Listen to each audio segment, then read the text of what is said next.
welcome to my spoiler review for Thor Love and Thunder, where, oh boy, do we have so much to discuss. I think this movie, I've always told you that what's most important is how the audience leaves the theater, what kind of mood they're in. And I think Thor Love and Thunder leaves you in such a good mood. I think people will have mixed things to say about the movie itself, but will overall feel good about Thor Love and Thunder. And I'm curious how you feel about it. Now, as I've been saying, one of the things I love most about this movie is how it sets the stage for Thor 5. And while I'll be exploring these developments in depth in standalone videos over the next 24 hours, don't worry, you won't have to wait. I've just got to touch on it here because it's so much what I like about the movie. And then we'll have our in-depth discussion about the film itself, the rest of the movie. So the movie sets up a Thor 5 where Zeus, furious with Thor, sends Hercules to exact his vengeance.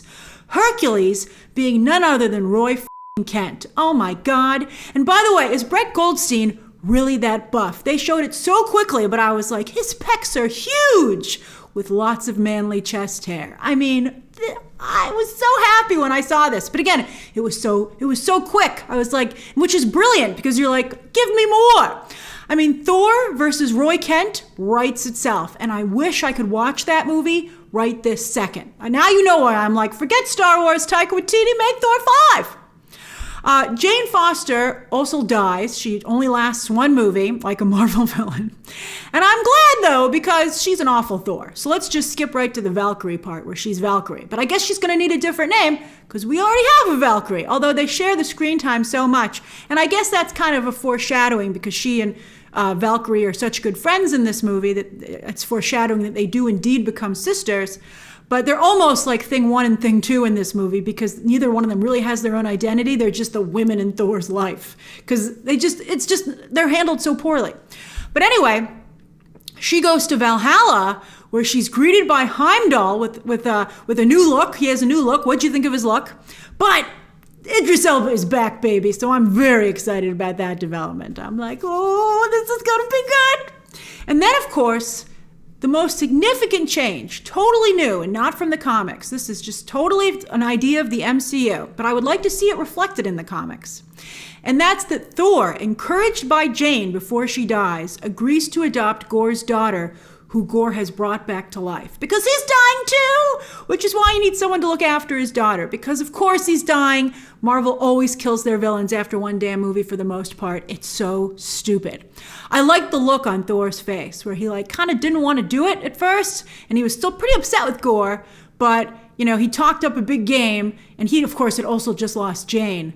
But, he felt he had a responsibility. And, they foreshadowed it with Korg earlier in the movie saying, I always felt Thor would make a really great dad. And I think he does.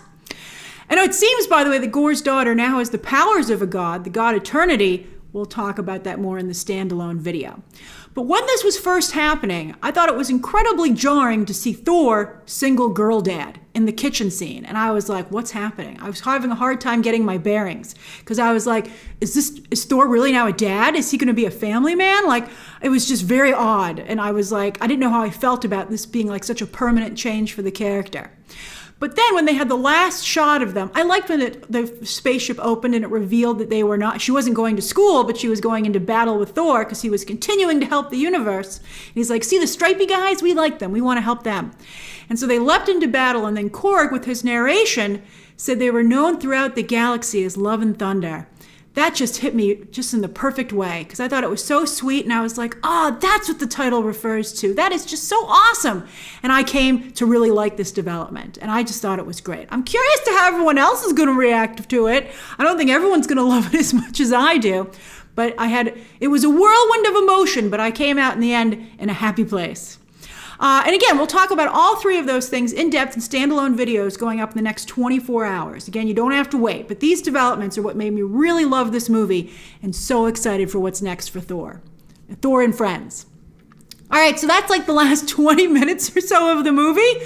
How about the rest of it? Well, the movie structurally is a mess. And check out my main non-spoiler review for my discussion about the Waititi cut, because there's a 4-hour cut, which clearly is the better cut. But anyway, I think where we should start is to address the two famous storylines that it adapts. And we'll start with Gorr, because that's the one that turned out better, because Christian Bale really delivered, whereas Natalie Portman did not. Now, at our press screening, the movie started abruptly with no studio title, not even like the Disney logo. Nothing. It just started playing. And it almost seemed like we were in the second reel because we were thrust into Gorr's story. And I was like, oh my God, stop the movie. You've made me miss the first part of it. But it was supposed to be that way. It is jarring when you see it in a regular theater, because again, this was a press screening where they don't play trailers or anything. The movie just started.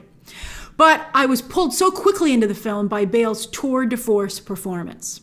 Today, especially with politics and what's going on with the Supreme Court, we're finding ourselves talking a lot about religion again. And religion has been both a savior and a real pain in the butt for centuries.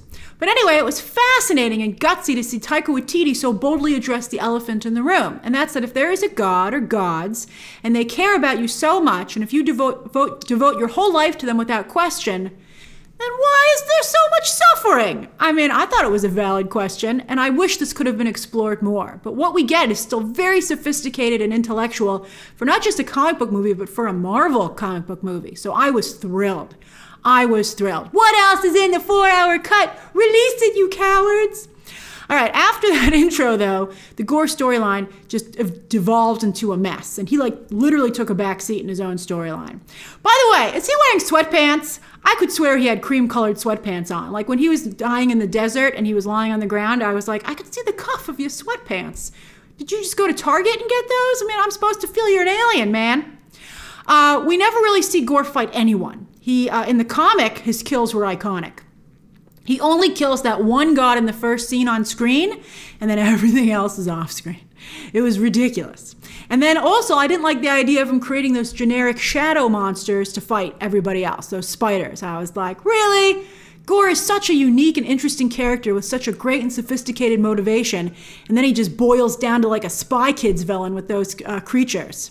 And then he just hangs back and watches. But I did like the evil look on his face. I mean, he's such a compelling character. His eyes glowing in the dark, in the shadow, alive with evil glee, which Christian Bale gets across so well. I'm like, boy, is he having a good time. And therefore, so am I, because he's not after me. He's very funny here, as I said in my non-spoiler review, which we don't usually get to see from Christian Bale. And the way he can move through shadows for transportation and surprise attacks, oh, I loved it.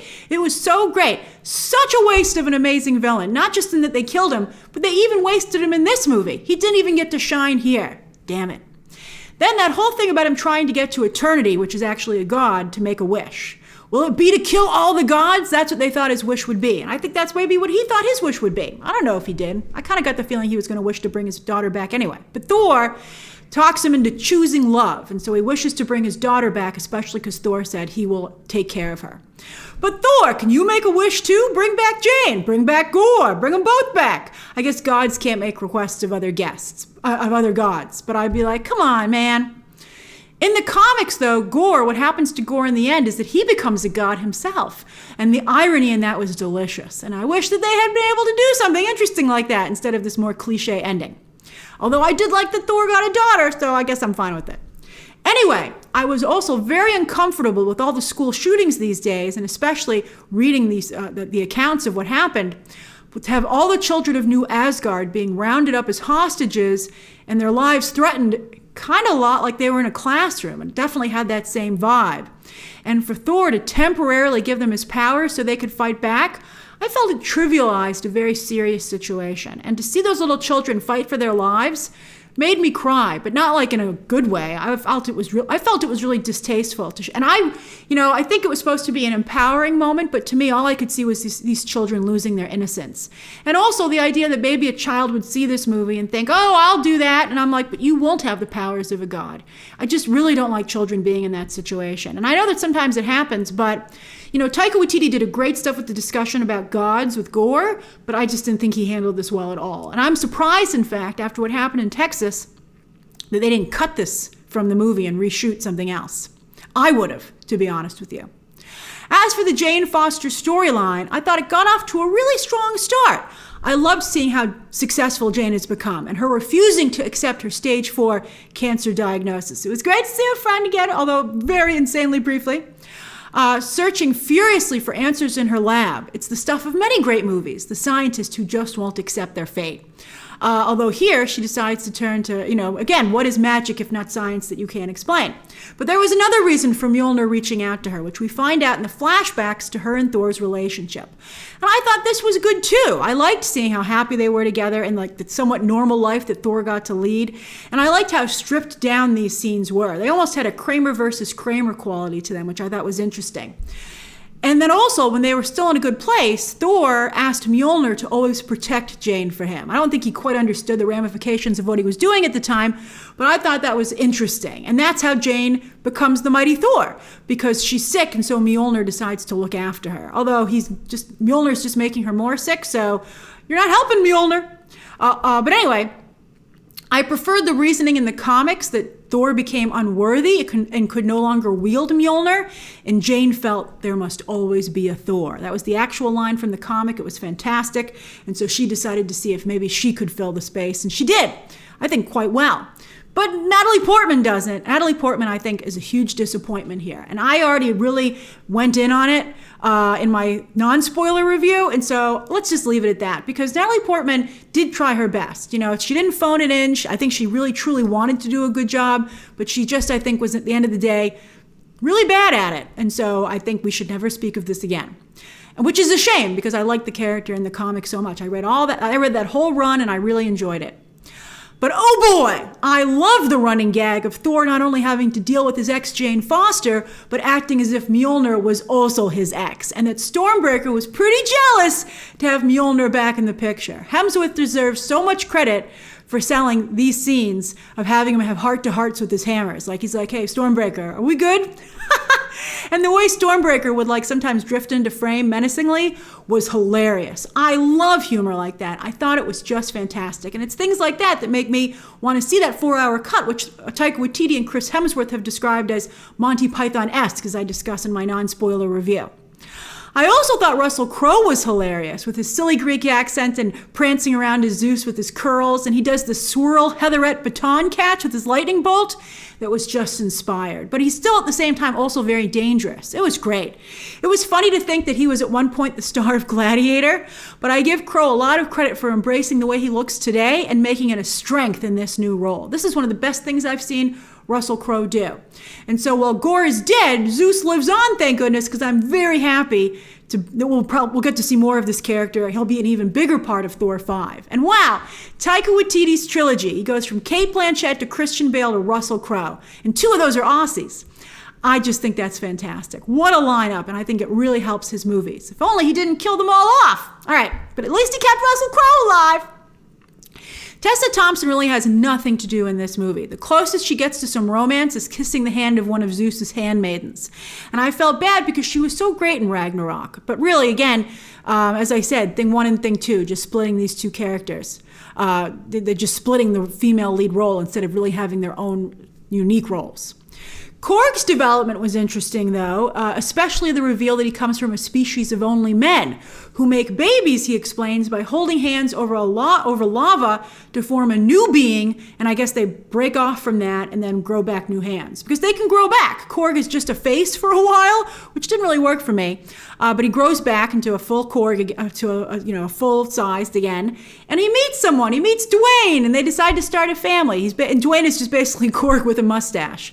But it was very sweet to see them smiling at each other, holding hands over lava as they waited for a baby to form. Even though that scene was, again, blink and you miss it. And I'll be interested to see if they release this movie uncut in other countries. I hope they do. But again, I also feel this representation, is ridiculous in 2022 at this point. Again, Disney's got to stop half-assing it. In or out. Other notes, Guardians of the Galaxy here are totally wasted with very little screen time and even fewer lines. I did not like Mantis's forehead jewelry. I didn't think it worked for her. It seemed out of character to me. I've always seen Mantis as more sporty. But I loved when they went to get Thor when he was meditating at the giant tree and he jumped on Stormbreaker as if at first if it was like a wooden horse and then he jumped off the side of the cliff and was flying on it like a witch on a broom. I thought that was so hilarious. I just loved it. I was like, that is so great. And I also really loved the gag about him breaking the temple of those aliens and that alien leader saying, please, just don't bring it up because he's like, you're making me upset. That kind of stuff also, that's just so my jam. That's so my humor. I think those screaming goats were a revenge gift from those aliens, but Thor, of course, such a happy-go-lucky guy, thought they were great. It was great to see Sif again, especially as I've never seen her look as cool as she does here. Beautiful, powerful, and right out of the comic. Some of you are always like, bring back Sif, and I never feel it. I'm like, yeah, do we have to? But now I'm like, yes, more Sif, please. She loses her arm, off camera, of course. I like the joke where he's like, maybe your arm is in Valhalla.